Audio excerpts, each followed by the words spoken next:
just balling on a budget, you know? It's just what you gotta do. Yeah.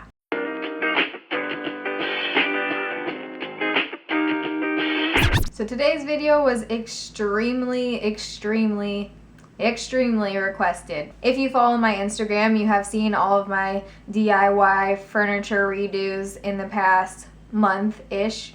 It has become an addiction of mine. It's very satisfying. Basically what I've been doing is going to thrift stores, finding cheap furniture, and then repainting them and refinishing them and making them look like fucking Pottery Barn. So I've gotten tons of questions and Instagram comments and everything about how the hell to do this. It's really easy. Basically, I just did my own research and figured out which products I liked and which products were the best to use, so now I will pass that information on to you guys. I have this huge ass box of my crafting supplies in here. So the first thing you need is a piece of furniture or something you want to redo.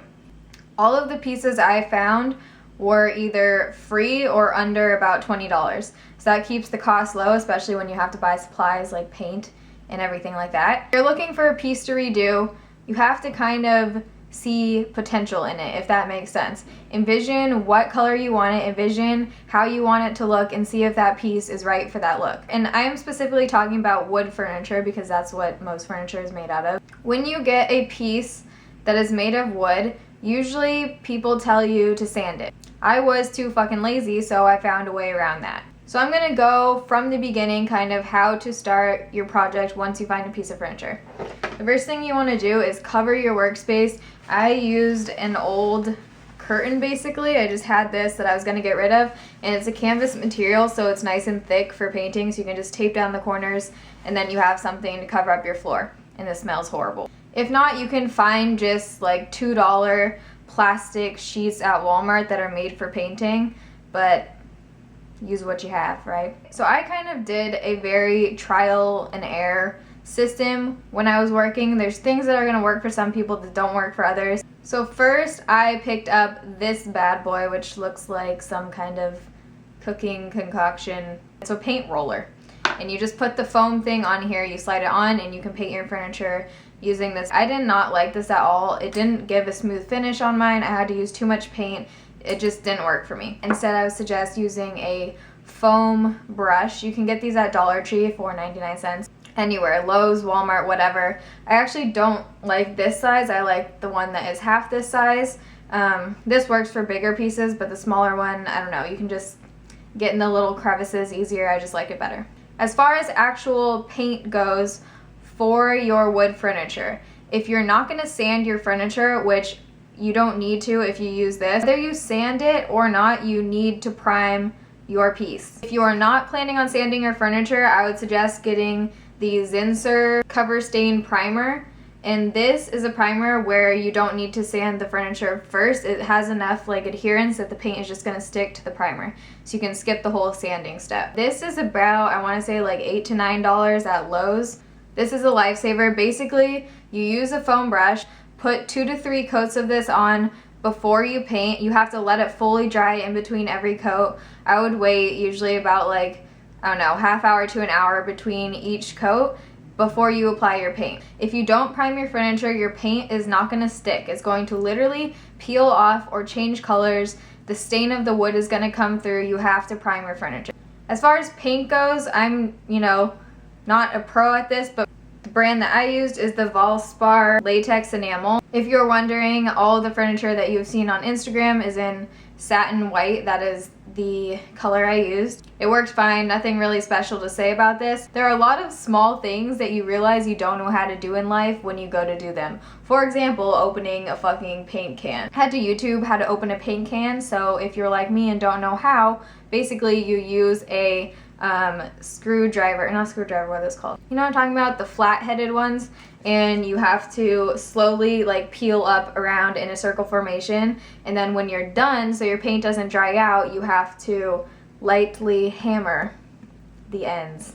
Things you learn. Who would have thought it was so hard to open a paint can? You want to get 2 to 3 cans if you're painting multiple pieces of furniture. I think I ended up using about 2. I returned the third one, but better safe than sorry, you know what I mean? You want to use your paintbrush in the same direction when you're painting. You don't want to cross over because you're going to see those paint strokes. You want to do 2 to 3 coats, and you want to make sure it's completely dry in between coats. I forgot to mention this, but before you start painting, you want to remove all of the hardware. And if you don't know what hardware is, like the little things that pull out the drawers or whatever. You can remove that by sliding out the drawer and using a screwdriver and unscrew the screws, and it'll just come right off. You don't want to be lazy and try to paint around them. I tried that, it didn't work out well.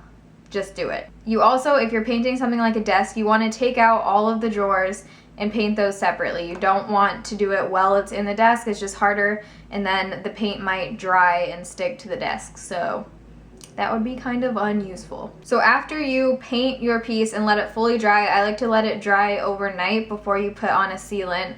Let it dry, then you want to use something like this. I got the Rust-Oleum satin interior sealant. This is a finishing thing. This is to put over once you're done. You need to use this if you're using something that is going to, you know, be used. Like a desk, for example. If you're pulling out drawers and stuff, you don't want your paint to chip off, and this is going to help that from not happening. If you're painting something like a mirror where it's not going to get like touched and dinged and everything, you don't really need to use this, but I don't know. I just feel better when you have a sealant. It's kind of like a makeup setting spray, you know what I mean? You don't need it, but it just makes your life so much easier and you just feel so secure, or I do. This also needs 2, I would put 2 coats just to be safe. For things like the mirror or like smaller things, like when I painted my shelves up there, I used the Krylon finish spray, and this is in the color white, so be careful when you're doing that. If you're painting, you know, a colored piece, you obviously don't want to put a white finishing spray over top. You just don't. So if you're doing like smaller things or whatever with a lot of like nooks and crannies in them, you just want to use a spray. That is everything as far as how to actually do them. Anyone can do this. It's super easy. And it's also just fun. Like, I actually really enjoy doing this, and it's a new hobby of mine. I will show you quick clips of the projects I have done. If you want to see more pictures of the products I have done, then follow me on Instagram. My Instagram name is the same as my YouTube name. I hope that answered your questions. Comment down below if this was helpful or if you have any more questions, and I will try and answer as many of them as possible. Thumbs up if you like this video and if it was helpful. If you end up redoing one of your furniture pieces or whatever, tweet me your pictures because that would be awesome to see what you guys come up with. And you will be seeing a complete room tour very soon so you can see all of these pieces. Thumbs up if you like this, and I'll see you guys in my next video. I don't even think a cute thumbnail is gonna work for this. I've never had a thumbnail with a paint can before.